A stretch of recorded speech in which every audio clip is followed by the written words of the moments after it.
Good morning students, मैं doctor प्रज्ञा शर्मा प्रवक्ता diet Agra से आपका स्वागत करती हूँ। आज हम डीएलएड चतुर्थ सेमेस्टर के शैक्षिक प्रबंधन एवं प्रशासन विषय पर चर्चा करेंगे। आज हमारी चर्चा के जो बिंदु रहेंगे वे होंगे विद्यालय प्रबंधन का अर्थ, विद्यालय प्रबंधन की प्रक्रिया, विद्यालय प्रबंधन की विशेषताएं, विद्यालय प्रबंधन के मुख्य उद्देश्य, विद्यालय प्रबंधन के कार्य एवं विद्यालय प्रबंधन का महत्व। इन सभी बिंदुओं के लिए हमारे जो उद्देश्य रहेंगे आप सभी के लिए वे हैं, आप सबको विद्यालय प्रबंधन अर्थ समझाना, आपको विद्यालय प्रबंधन की प्रक्रिया से परिचित कराना, विद्यालय प्रबंधन की विशेषताएं बताना, आपको विद्यालय प्रबंधन के मुख्य उद्देश्य समझाना, विद्यालय प्रबंधन के कार्य को स्पष्ट करना एवं विद्यालय प्रबंधन के महत्व से आप सभी को परिचित कराना। ये सभी हमारे आज की चर्चा के उद्देश्य रहेंगे। आइए तो सबसे पहले हम चर्चा करेंगे विद्यालय प्रबंधन के अर्थ पर। जैसा कि हम सभी जानते हैं, शिक्षा एक जीवन पर्यंत चलने वाली प्रक्रिया है। इसकी सफलता उत्तम प्रबंधन पर ही निर्भर करती है, इसलिए शिक्षा जगत की सफलता उसके प्रबंधन पर निर्भर करती है। जैसे कि ओलिवर शेल्डन ने कहा है, प्रबंधन विद्यालय की वह जीवनदायिनी शक्ति है जो संगठन को शक्ति देता है, संचालित करता है एवं नियंत्रित करता है।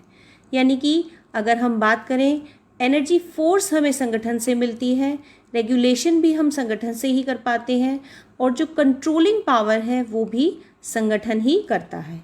इस प्रकार हम कह सकते हैं कि प्रबंधन क्या होता है। प्रबंधन व्यक्तियों से कार्य कराने की कला एवं विज्ञान दोनों ही है। इसमें व्यक्तियों और कार्यकर्ताओं से एक ग्रुप में यानी कि समूह में संगठित रूप से निर्धारित समय में कार्य कराया जाता है और इसमें ग्रुप एक्टिविटीज़ को या हम कह सकते हैं सामूहिक क्रियाओं को बढ़ावा दिया जाता है। अब आगे चलते हैं।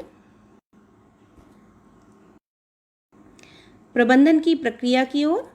प्रबंधन की प्रक्रिया के अंतर्गत जो कार्य आते हैं या जो हम कह सकते हैं कि प्रबंधन की प्रक्रिया में कौन कौन सी चीज़ें सम्मिलित रहती हैं, तो उसमें आता है सबसे पहले, अर्थात हम किस प्रकार से अपने कार्य की प्लानिंग करते हैं। उसके पश्चात हमारा संगठन आता है कि जो हमने प्लानिंग की है यानी हमने जो नियोजन किया है हम उसको किस प्रकार से ऑर्गेनाइज करते हैं। इसके पश्चात जो ऑर्गेनाइजेशन हमने किया है उसको हम किस प्रकार प्रशासित करते हैं।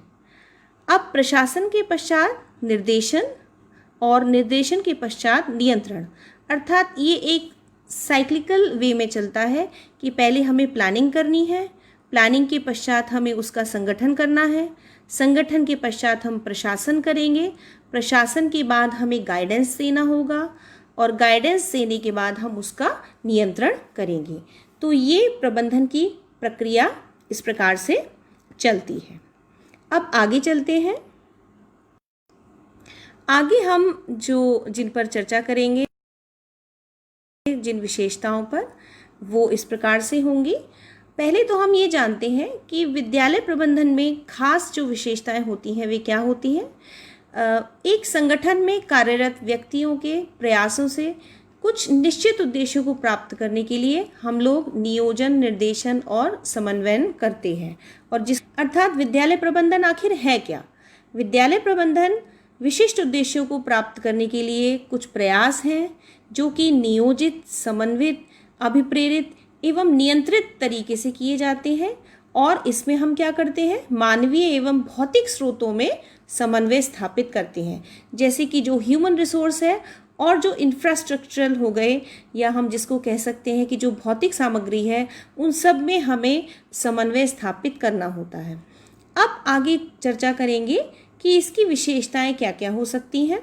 तो जो इसकी विशेषताओं में सबसे पहला इसकी विशेषता है वो है लचीलापन। अब लचीलेपन का अर्थ ये है कि क्योंकि हमें ह्यूमन रिसोर्स और भौतिक रिसोर्स या भौतिक स्रोत, हमें इन दोनों ही तरीके के जो स्रोत हैं मानवीय और भौतिक, उनको समन्वय में स्थापित करना है। तो उनमें लचीलापन अवश्य होना चाहिए। यदि लचीलापन नहीं होगा तो हम कोई भी जो बदलाव है या जो परिवर्तन है उसको हम समन्वित नहीं कर पाएंगे।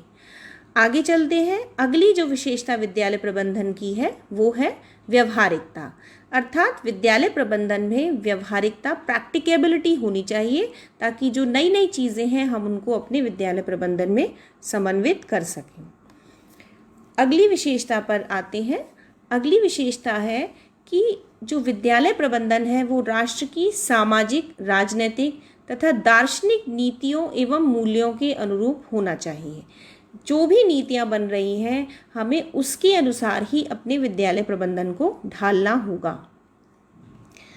अगली विशेषता इसकी है विद्यालय प्रबंधन शिक्षा के अपेक्षित उद्देश्यों की प्राप्ति के लिए एक समन्वित प्रयास के रूप में होना चाहिए। ये समन्वित प्रयास का अर्थ यहाँ पर इससे है कि जब हम कोई भी प्रयास विद्यालय प्रबंधन में कर रहे हैं तो वो किसी एक व्यक्ति का प्रयास नहीं है, वो सभी लोगों का मिला जुला समन्वित प्रयास होना चाहिए। अगला बिंदु विशेषताओं का है विद्यालय प्रबंधन में सक्षमता होनी चाहिए। सक्षमता का अर्थ है कि हम विद्यालय प्रबंधन में जो भी नीतियाँ बना रहे हैं या जो भी कार्य कर रहे हैं तो उसको कार्य करने की हमारे अंदर क्षमता होनी चाहिए। तो ये इसकी मुख्य ये विशेषताएं थी। अब आगे चलते हैं विद्यालय प्रबंधन के मुख्य उद्देश्यों की ओर। विद्यालय प्रबंधन शिक्षा की प्रक्रिया का संचालन करता है। शिक्षा कैसे चल रही है, उसको कैसे चलाना है, ये विद्यालय प्रबंधन का मुख्य उद्देश्य होता है, जिसका आकलन छात्रों के विकास, उपलब्धियों और व्यवहार परिवर्तन से किया जाता है, जिसे हम अधिगम उपलब्धि भी कहते हैं। विद्यालय प्रबंधन शिक्षा प्रक्रिया का मूल आधार भी होता है, कार्यक्षेत्र भी होता है, जहाँ शिक्षण अधिगम प्रक्रिया का संपादन किया जाता है। प्रत्येक संस्था अपने लक्ष्य और आदर्शों को लेकर चलती है और उनकी सफलतापूर्वक प्राप्ति के लिए हमें उचित प्रबंधन की आवश्यकता होती है। विद्यालय एक बहुत ही इम्पॉर्टेंट इंस्टीट्यूशन है, जिसे हम एक सामाजिक संस्था कह सकते हैं। अतः इसकी एक जो प्रबंधात्मक व्यवस्था है वो भी बड़ी स्ट्रॉन्ग होनी चाहिए। बिना किसी प्रभावशाली प्रबंधन के विद्यालय जीवन में अव्यवस्था ही फैल जाएगी, और एक प्रभावशाली प्रबंधक विद्यालय में उचित व्यवस्था करता है। वो उचित व्यक्तियों को उचित स्थान पर उचित समय में उचित ढंग से व्यवस्थित करता है। तो जब इतने सारे हम चीज़ों को लेकर चलते हैं, इतने सारे उद्देश्यों को लेकर चलते हैं, तो इसकी जो मुख्य उद्देश्य हैं वो हम इस प्रकार से जानते हैं कि इसका जो प्रमुख उद्देश्य विद्यालय प्रबंधन का होता है वो लक्ष्यों की निष्ठापूर्वक पूर्ति होता है। शिक्षाविद कुछ निश्चित उद्देश्यों को बनाते हैं और उन निश्चित जो उद्देश्य बने हुए हैं उन्हें हमें निष्ठापूर्वक पूरा करना होता है, अर्थात उनकी पूर्ति करनी होती है। सिर्फ बनाना ही हमारा उद्देश्य नहीं है, उनको पूरा करना भी हमारा उद्देश्य होता है। अगला मुख्य उद्देश्य विद्यालय प्रबंधन का है कि हमें मिलजुल कर रहने की कला सिखाना, क्योंकि हम ह्यूमन रिसोर्स को डील करते हैं, भांति भांति के लोग होते हैं और हमें उनके साथ कार्य करना होता है। तो हमें मिलजुल कर रहने की कला भी प्रबंधन के अंदर ही सीखनी होती है। इसका अगला मुख्य उद्देश्य है विद्यालय संबंधी गतिविधियों तथा कार्यों का संचालन तथा संयोजन। विद्यालय में शैक्षणिक गतिविधियां भी चलती हैं, साथ ही साथ शैक्षणिकेतर गतिविधियां भी चलती हैं। तो उन सभी को हमें स्मूथली फंक्शनिंग हमें उनकी करानी होती है और उनका संयोजन भी हमें करना होता है। तो ये हमारे विद्यालय प्रबंधन का मुख्य उद्देश्य होता है।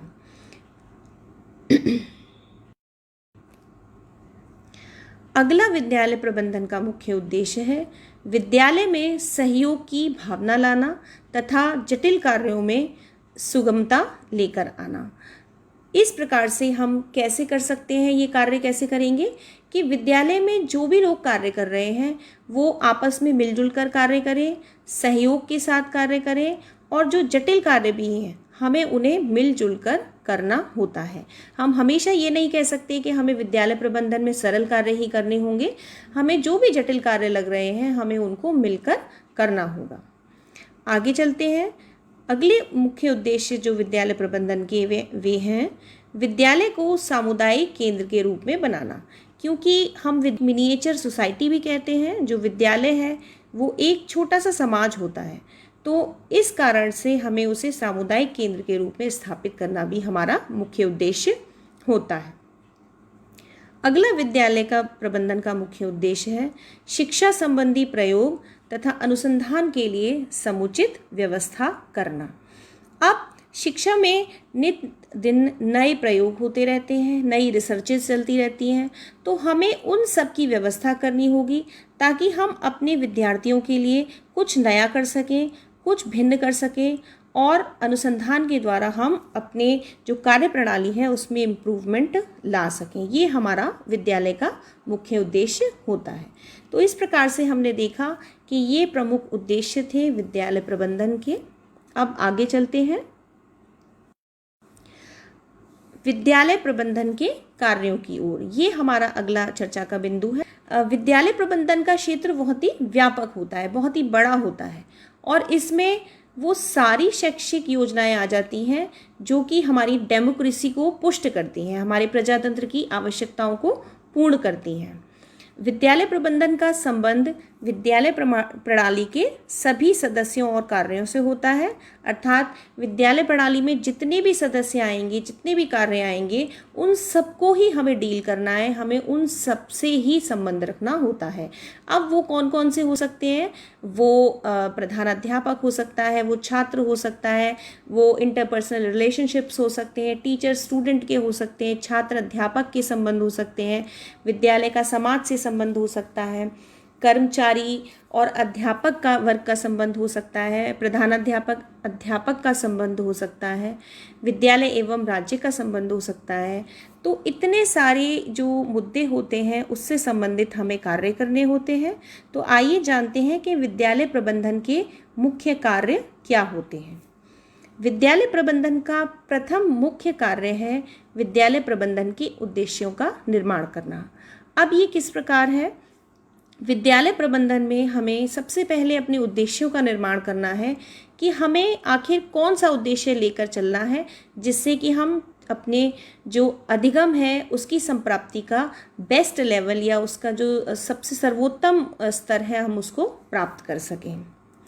अगला कार्य विद्यालय प्रबंधन का होता है कि अध्यापक वर्ग के कार्यों में समन्वय स्थापित करना।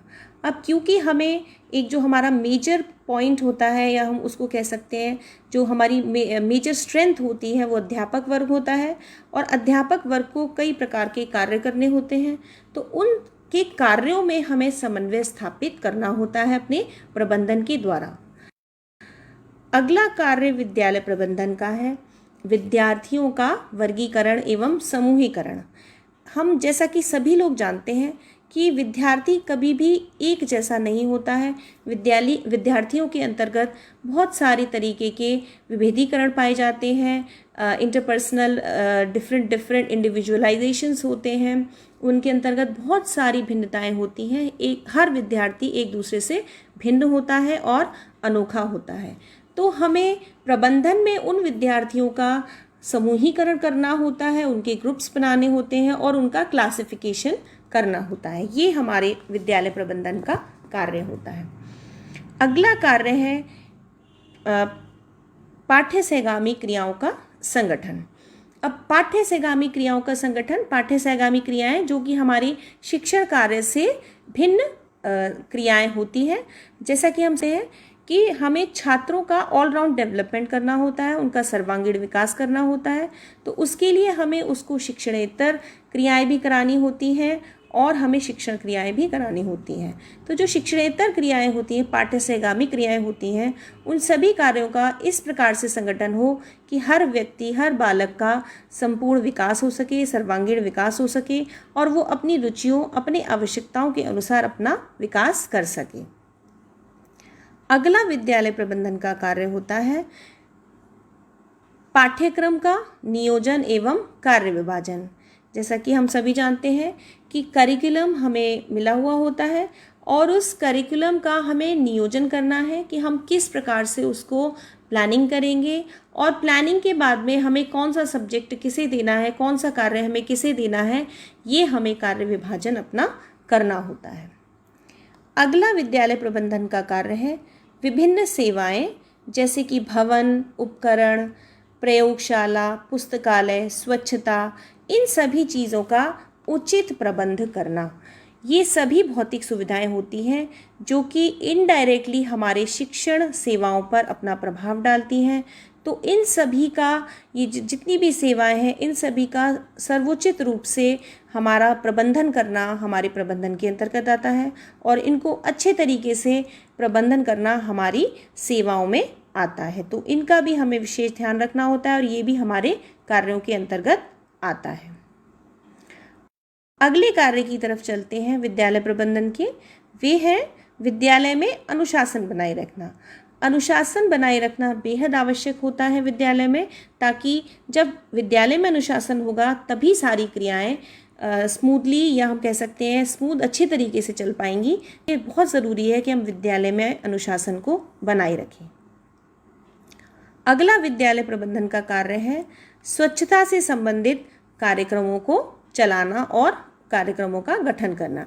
जैसे कि आज कोविड-19 पैंडेमिक में हम लोग देख ही रहे हैं कि स्वच्छता का, स्वास्थ्य का हमारे जीवन में बहुत ही महत्वपूर्ण योगदान होने लगा है। हालांकि ये पहले भी था, लेकिन आज स्वच्छता की और भी ज़्यादा वैल्यू होती जा रही है और भी ज़्यादा इसकी महत्व बढ़ता जा रहा है। तो इसलिए ये आवश्यक है कि हम स्वच्छता का विशेष विद्यालयों में ध्यान रखें और स्वास्थ्य शिक्षा के लिए भी भिन्न भिन्न कार्यक्रमों का हम गठन करते रहें। अगला विद्यालय प्रबंधन का कार्य है विद्यालय का बजट बनाना एवं विद्यालय के कार्यालय की देखभाल करना। विद्यालय का ऑफिस भी एक बहुत ही महत्वपूर्ण भाग होता है हमारे विद्यालय का, क्योंकि विद्यालय के बहुत सारे रिकॉर्ड्स जो होते हैं वो हमारे विद्यालय के कार्यालय में ही मिलते हैं। तो वहाँ जितनी भी एसेसरीज़ हैं उनकी व्यवस्था करना, वहाँ कौन सी चीज़ों की आवश्यकता है, कौन सी ऐसी चीज़ें हैं जिनको हमें नया लाना है, कौन सी ऐसी चीज़ें हैं जिसमें पुरानी चीज़ों में हमें मेंटेनेंस रखनी है, उन सभी चीज़ों का हमें ध्यान रखना विशेष आवश्यक होता है। तो विद्यालय का ऑफिस भी हमारे लिए इक्वली ही इम्पॉर्टेंट होता है। और आगे जैसे कि हमने बात की विद्यालय का बजट बनाना, विद्यालय में हमें क्या चीज़ें लेकर आनी है, क्या चीज़ें हमें किस प्रकार से एक्सपेंडिचर करना है, ये सारे कार्य भी हमारे विद्यालय प्रबंधन के अंतर्गत आते हैं। अगला विद्यालय प्रबंधन का कार्य है विद्यालय एवं समाज के कार्यों में समन्वय लेकर आना। हमें जैसे कि हमने देखा ही है कि क्योंकि हम विद्यालय को एक मिनिएचर ऑफ सोसाइटी के रूप में बताते हैं, तो हमें घर, स्कूल और सोसाइटी इन तीनों के ही जो कार्य हैं उनमें समन्वय स्थापित करना होता है और उनको समन्वय स्थापित करने के साथ ही अपने कार्यों को समन्वित रूप से चलाना होता है। अगला विद्यालय प्रबंधन का कार्य है विद्यार्थियों को समाज सेवा के कार्यों में लगाना। समाज सेवा जैसा कि हम सभी जानते हैं हम एनएसएस के थ्रू करा सकते हैं, उसके साथ साथ हम बहुत सारे कार्यक्रम ऐसे चला सकते हैं जो कि विद्यार्थियों के जीवन में भी बदलाव लेकर आते हैं, उनमें समूह में कार्य करने की भावना का भी विकास करते हैं। तो बहुत सारे ऐसे विकास हैं जो हम विद्यार्थियों में समाज सेवा कार्यक्रमों से कर सकते हैं। साथ ही साथ इसमें विद्यार्थी का विकास तो होता ही होता है, हमारे समाज का भी विकास होता है। तो ये भी विद्यालय प्रबंधन के कार्य हैं कि इन सभी कार्यों को भली प्रकार करें और समन्वित रूप से करें।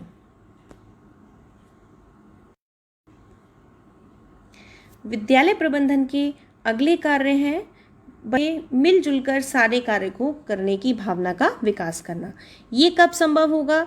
जब हम बालकों को एक साथ कार्य करने देंगे और उन सभी कार्यों को वो अच्छे तरीके से कर पाएंगे और हम अधिकतर कार्य ऐसे दें बालकों को जो कि वो हमें उनको डिफरेंट ऐसे टास्क देने हैं कि वो उन्हें मिलकर करें, समूह में करें और एक साथ मिलजुल कर एकजुट होकर उस कार्य को करने की फीलिंग उनके अंदर आए। अगला जो कार्य है हमारे विद्यालय प्रबंधन का वो है छात्रों की उपलब्धि का मूल्यांकन करना। छात्रों की उपलब्धि का मूल्यांकन हम कब करते हैं? जब हम शिक्षण कार्य करते हैं और उसके बाद हमें ये आंकना है कि हमारे छात्र कितना समझ पा रहे हैं, हमारी शिक्षण विधियाँ किस प्रकार की रहीं, क्या उसमें कोई सुधार की आवश्यकता है। इन सभी कार्यों के लिए हमें अंत में मूल्यांकन करना बहुत आवश्यक होता है। तो छात्रों की उपलब्धि का मूल्यांकन करने के लिए हमें उनका असेसमेंट करना होता है। वो कौन कौन से किस किस तरीके से करना है, कैसे करना है, किस प्रकार से हमें ऑर्गेनाइज करना है, इन सारे तरीकों को, ये हमारे विद्यालय प्रबंधन का कार्य होता है। अगला कार्य जो विद्यालय प्रबंधन का है वह है शिक्षकों की योग्यता के अनुसार कार्य का आवंटन करना। हम सभी की भिन्न भिन्न योग्यताएं होती हैं, भिन्न भिन्न रुचियां होती हैं। तो जो हम बेहतर तरीके से कर सकते हैं या जो शिक्षकों की बेस्ट पॉसिबिलिटीज़ होती हैं, शिक्षकों की जो सबसे सर्वोत्तम योग्यताएं हैं, सर्वोत्तम रुचियां हैं, उनके अनुसार विद्यालय प्रबंधन को उनको कार्य करने होते हैं ताकि वो अपना बेस्ट आउटपुट उसमें दे सकें। तो ये हमारे विद्यालय प्रबंधन का कार्य होता है। अगला कार्य है विद्यालय की नीतियों का निर्माण करना। जैसा कि हमने शुरुआत में बात की थी कि विद्यालय के कुछ उद्देश्य होते हैं और निश्चित उद्देश्यों को जब हम बनाते हैं तो उन उद्देश्यों की पूर्ति के लिए हमें अपनी नीतियाँ भी बनानी होंगी। तो उन नीतियों का निर्माण भी विद्यालय प्रबंधन के द्वारा किया जाता है। अगला विद्यालय प्रबंधन का कार्य है नीतियों एवं कर्तव्यों में सामंजस्य बनाना। अब जैसे कि हमने बात की कि हमने कुछ नीतियाँ, हमारे कुछ उद्देश्य थे, हमने कुछ उनके अनुसार नीतियाँ बनाई।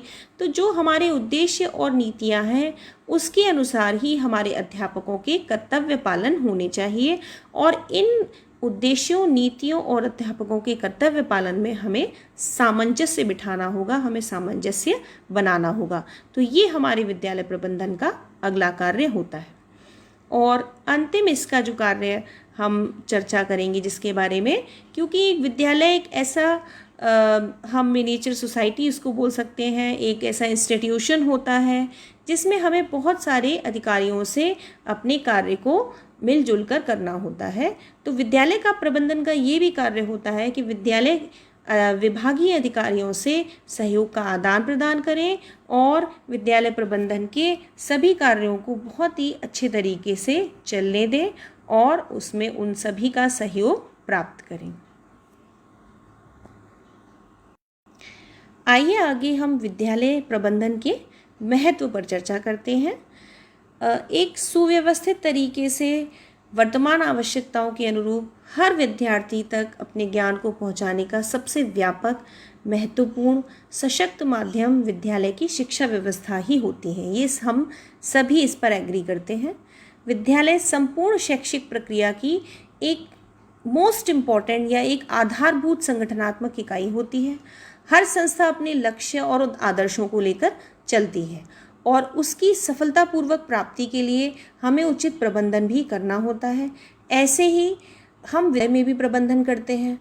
विद्यालय प्रबंधन की आवश्यकता और महत्व दिनों दिन बढ़ता ही जा रहा है, क्योंकि विद्यालयों के द्वारा प्रदान की जाने वाली जो सेवाएं हैं उनमें नित प्रति वृद्धि होती जा रही है, वो आगे आगे बढ़ते ही चले जा रहे हैं।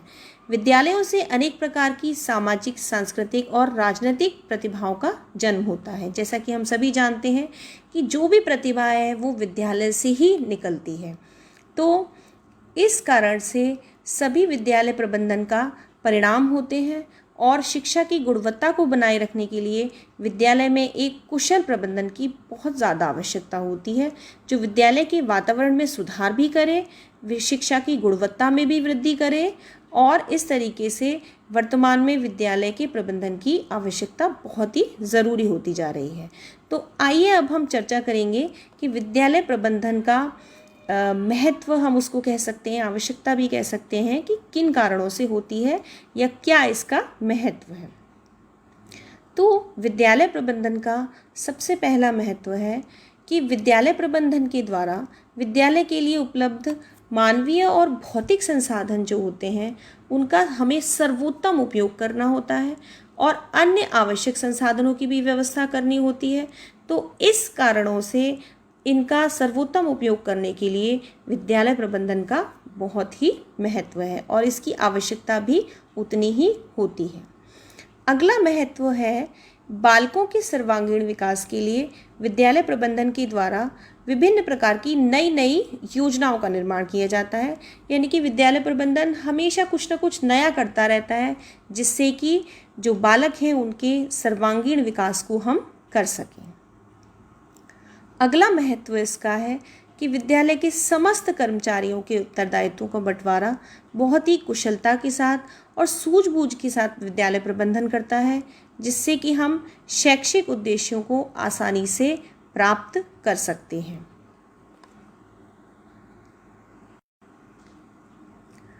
अगला विद्यालय प्रबंधन का महत्व है कि विद्यालय प्रबंधन को विद्यालय का सफल संचालन करना होता है, ताकि वो बहुत ही अच्छे तरीके से चले और बीच में कोई भी हर्डल नहीं आए।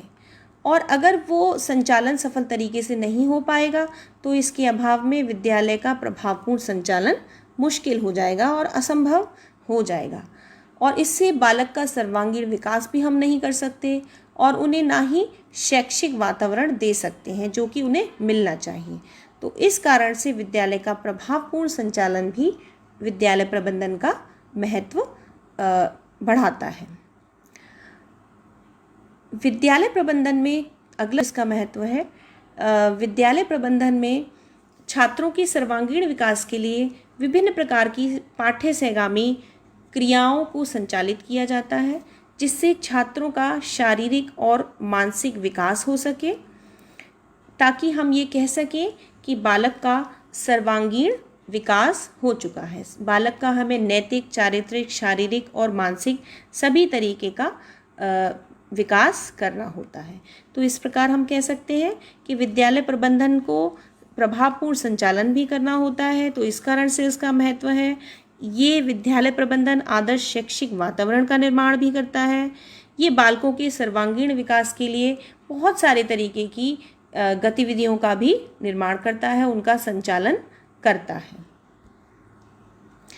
तो अंत में निष्कर्ष के रूप में हम कह सकते हैं कि यदि किसी विद्यालय का प्रबंधन तंत्र उत्तम है तो उस विद्यालय से निकलने वाले छात्रों की उपलब्धि भी उत्तम एवं प्रभावशाली होगी, जो अपने विद्यालय, देश, परिवार और समाज का माथा ऊंचा रखते हुए अपने उच्च स्थान को प्राप्त करेंगे। इस प्रकार से ये कह सकते हैं हम लोग कि आज विद्यालयों को सबसे पहले अपने प्रबंधन तंत्र को स्ट्रॉन्ग, सबल, सशक्त बनाने के प्रयास करने चाहिए, जो किसी भी संस्था का केंद्र बिंदु होता है। तो इसी के साथ आज की चर्चा का विषय हम समाप्त करते हैं। धन्यवाद।